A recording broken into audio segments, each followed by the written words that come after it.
It was just another Monday morning at the busy city bank.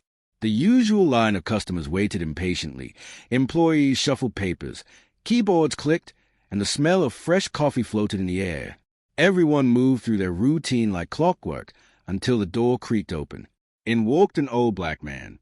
He had a gray beard, weathered skin, worn-out jeans, a dusty cap, and, most notably, a massive sack slung over his shoulder. It looked heavy, like it carried more than clothes, more than coins, maybe even secrets. Heads turned, eyes rolled, whispers stirred in the line. He didn't look like he belonged there, not in that spotless, glass-walled bank in the heart of the city. But the man walked straight in, calm and confident, like he'd done it 100 times before. He stepped up to the counter. "Excuse me," he said in a deep, steady voice. "I'm here to check on my property." The young teller looked up from her screen, confused. "Sir, do you mean your account?" The man smiled. "No, miss. I mean the building. This bank. I believe I own it." There was a pause. Then came the laughter. Behind the counter, a group of employees chuckled. One leaned over to another and whispered, "Get this on video.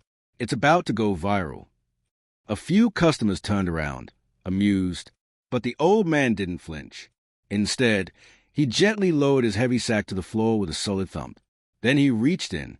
Out came a stack of papers, thick, yellowed with age, sealed with red wax stamps. He laid them neatly on the counter, then pulled out old black and white photographs, land registry files, and city maps. His hand trembled slightly, but his voice remained steady. "This land," he said, "once belonged to my grandfather, Ezekiel Thompson.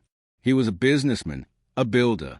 He owned this property back when it was just brick and date, but it was taken from him, illegally, quietly, buried in paperwork."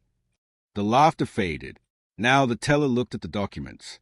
Her smile disappeared. A nearby manager noticed a shift and walked over. "What's going on?" he asked, frowning. The old man looked up. "I've spent the last 20 years collecting evidence. From archives, courts, city records. My grandfather never sold this land, and no rightful owner gave it away." The manager scoffed. "Sir, this is a bank, not a history museum." But the man wasn't done. He pulled out a faded, notarized land deed from the sack. The name at the top read, Ezekiel Thompson. A pause. Someone at the back, an elderly employee, spoke up. "Wait! That name. Ezekiel Thompson? I've read about him.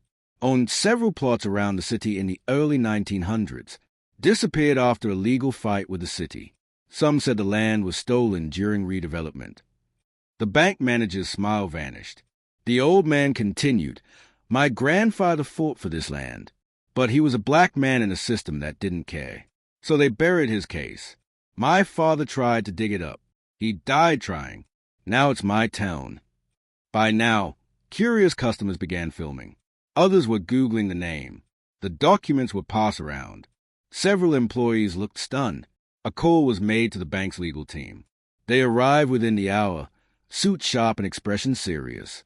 They took the documents, reviewed the papers, compared them to current land titles, and then something unexpected happened. Their lead lawyer looked up and said, "He's not lying. There's a valid historical claim here. If taken to court, he could win." Now it was silent, dead silent. The teller's hands trembled. The manager's face drained of color. The same employee who had whispered this would go viral now whispered, "Oh no, this is going viral." Reporters began arriving outside. The old man stood quietly, hands folded in front of him, eyes steady. He didn't gloat. He didn't shout. He simply waited. Days later, his story was everywhere. Elderly man proves bank built on stolen family land. Truth buried for 90 years resurfaces. Justice, decades later. Meet James Thompson, the grandson of forgotten builder. Public pressure mounted. The bank couldn't ignore it. The city launched an investigation, and eventually a settlement was reached. The man didn't take over the bank or shut it down. He wasn't after revenge.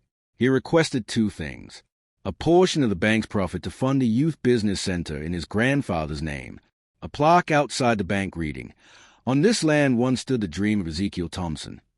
They agreed. The same people who had laughed now stood and clapped during the unveiling ceremony. The young teller apologized. The manager shook his hand. And the man's story inspired a city to look into its forgotten past. Moral of the story: never judge a person by their appearance. Never underestimate a quiet voice backed by truth. And never laugh at someone carrying a heavy sack, because you don't know what history they carry inside.